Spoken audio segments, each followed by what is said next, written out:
60% de notre pêche vient des eaux britanniques. Quel avenir pour le prix et la qualité du poisson après le Brexit? Une semaine après l'officialisation du Brexit, nous sommes allés à la rencontre d'acteurs du secteur de la pêche qui s'inquiètent des futures décisions des autorités britanniques. À Ostende, les pêcheurs se demandent s'il leur sera encore possible de pêcher dans les eaux territoriales anglaises. Que va-t-il se passer pour leur secteur une fois le Brexit accompli le 31 décembre 2020? Boris Johnson va-t-il interdire aux pays de l'Union européenne de pêcher en Angleterre? Nous sommes allés à la rencontre de pêcheurs. Le Wilmar vient tout juste d'amarrer à Ostende. Après 8 jours passés en mer, l'équipage belge s'empresse de débarquer la marchandise. Les tonnes de poissons qu'il ramène ont été pêchées à l'ouest de l'Angleterre. Serge Deckmin est pêcheur depuis 38 ans. Il raconte pourquoi leurs voyages prennent autant de temps aujourd'hui. Il y a très peu à pêcher ici dans le sud de la mer du Nord, et nous sommes obligés de naviguer 48 heures pour atteindre notre zone de pêche. Sole, plis, turbo, lotte et bien d'autres sortes de poissons, soit 15 500 de tonnes, sont traités annuellement à la criée d'Ostende, dont 60% ont été pêchés dans les eaux britanniques. Ce pourcentage inquiète le secteur de la pêche en Belgique, car le 31 décembre 2020, le Brexit sera totalement accompli et les Anglais pourront alors décider de qui pêche dans leur territoire et à quelles conditions. On y pense depuis le référendum d'il y a 3 ans, mais maintenant c'est concret. Dans 11 mois c'est fini, donc il faut trouver un accord avant cette échéance, s'inquiète Jean Buisseret, manager à la criée d'Ostende. Des négociations sont en cours entre l'Union européenne et la Grande-Bretagne, mais rien n'est clair à ce stade. Le gros stress du secteur en Belgique serait une interdiction pure et simple de pêcher dans les eaux anglaises, car cela entraînerait chez nous un bouleversement dans un domaine qui emploie 2500 personnes de manière directe ou indirecte. Par ailleurs, si le poisson pêché en Grande-Bretagne devient vraiment britannique, des contrôles douaniers, hygiéniques et vétérinaires seront nécessaires.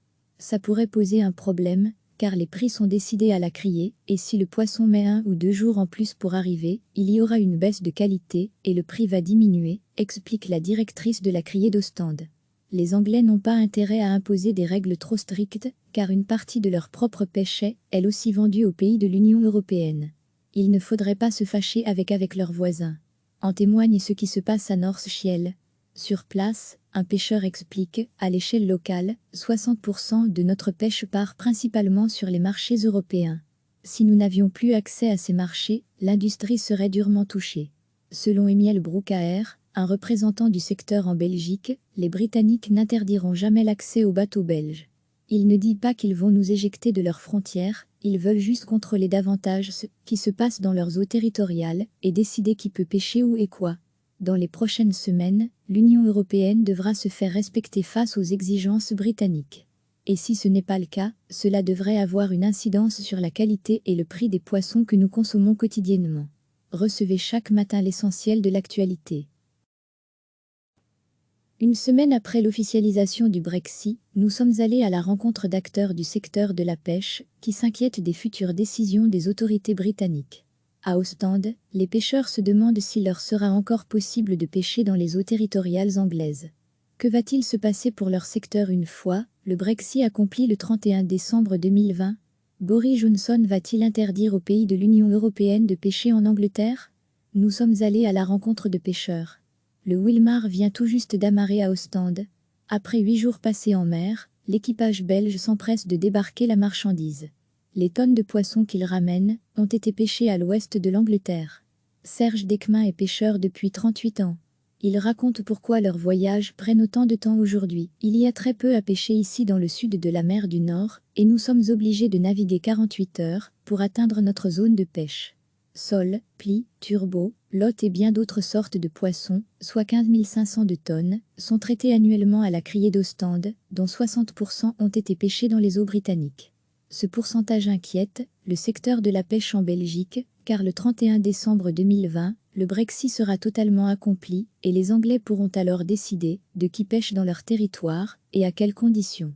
On y pense depuis le référendum d'il y a 3 ans, mais maintenant c'est concret. Dans 11 mois c'est fini, donc il faut trouver un accord avant cette échéance, s'inquiète Jean Buisseret, manager à la criée d'Ostende. Des négociations sont en cours entre l'Union européenne et la Grande-Bretagne, mais rien n'est clair à ce stade. Le gros stress du secteur en Belgique serait une interdiction pure et simple de pêcher dans les eaux anglaises, car cela entraînerait chez nous un bouleversement dans un domaine qui emploie 2500 personnes de manière directe ou indirecte. Par ailleurs, si le poisson pêché en Grande-Bretagne devient vraiment britannique, des contrôles douaniers, hygiéniques et vétérinaires seront nécessaires. Ça pourrait poser un problème, car les prix sont décidés à la criée, et si le poisson met 1 ou 2 jours en plus pour arriver, il y aura une baisse de qualité, et le prix va diminuer, explique la directrice de la criée d'Ostende. Les Anglais n'ont pas intérêt à imposer des règles trop strictes, car une partie de leur propre pêche est, elle aussi vendue aux pays de l'Union européenne. Il ne faudrait pas se fâcher avec leurs voisins. En témoigne ce qui se passe à North Shiel. Sur place, un pêcheur explique, à l'échelle locale, 60% de notre pêche part principalement sur les marchés européens. Si nous n'avions plus accès à ces marchés, l'industrie serait durement touchée. Selon Emile Brouckaert, un représentant du secteur en Belgique, les Britanniques n'interdiront jamais l'accès aux bateaux belges. Il ne dit pas qu'ils vont nous éjecter de leurs frontières, ils veulent juste contrôler davantage ce qui se passe dans leurs eaux territoriales et décider qui peut pêcher où et quoi. Dans les prochaines semaines, l'Union européenne devra se faire respecter face aux exigences britanniques. Et si ce n'est pas le cas, cela devrait avoir une incidence sur la qualité et le prix des poissons que nous consommons quotidiennement. Cliquez sur s'abonner pour recevoir les dernières nouvelles.